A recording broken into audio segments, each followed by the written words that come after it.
So here we are, Mom. I would love for you to start by just telling us a brief history of who your family members are, and then we can go from there.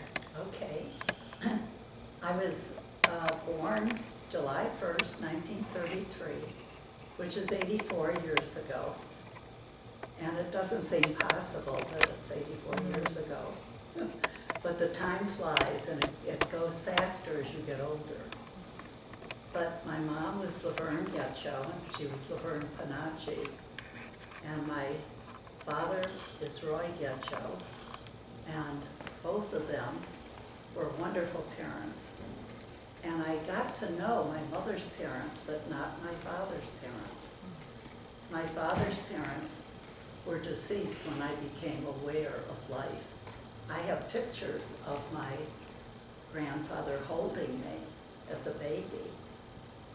And I love looking at that because he looks like he was a strong man and so much like my dad. And my dad I thought the world of. And I really thought he was a great businessman, a great father. He wasn't a warm father like you think of today, plain rolling on the ground with their babies or anything. He was just more businesslike.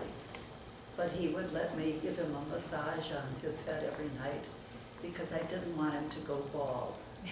So I would massage his head. And then my mother, she had her mother and father, and I knew both of them. But one of my stories is the fact that who I thought was my grandfather was not my grandfather. He was my grandfather as far as my heart goes, but I never knew my real grandfather on my mother's side or my mom's dad. And I don't think she knew him either, nor did Aunt Grace. But what happened is my grandmother got married and was married for some time. She was married at 16, and so that was very young. And she had Laverne and she had Grace. And then for some reason, her husband abandoned her and just left her. And now she has these two little girls to take care of and not much money. And she had to get a job. She became a telephone operator. And that's in the days that with the telephone, you'd pick up the phone and they'd say, "Number, please," and you'd give your phone number.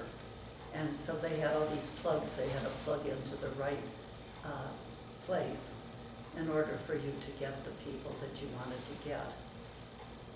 And my mother and my aunt had to be put someplace while my grandmother, who I called Nana, was working.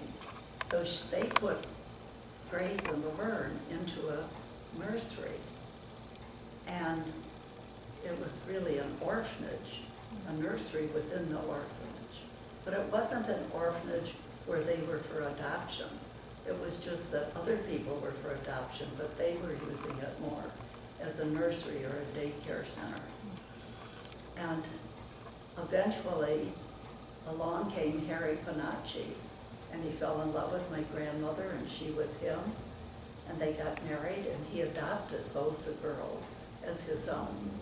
So all the time growing up, both my mother and my aunt thought that he was their father. And so I never knew until I was, I think, in college that he wasn't my real grandfather, that my real grandfather was from Ireland, from the part of Ireland that was called Cork. And his name was Jack Barry. And I never saw him, never heard of him. My grandmother never told me about him, but I found out one way or another. I can't even remember why or how. But sometimes that happens, you just find out. And I think my grandmother was so ashamed of the fact, or angry even, at the fact that my grandfather had abandoned them. But they managed well. My grandfather and my grandmother were lovely people, and I enjoyed being with them. They'd come up to Appleton. I'd go up to Hayward, Wisconsin to go fishing with them. And I didn't like it up there, though. There were too many spiders. And I didn't like spiders, and that's why I didn't like Appleton either, because there were always spiders all over the place. And, but that's another story, which I can tell later.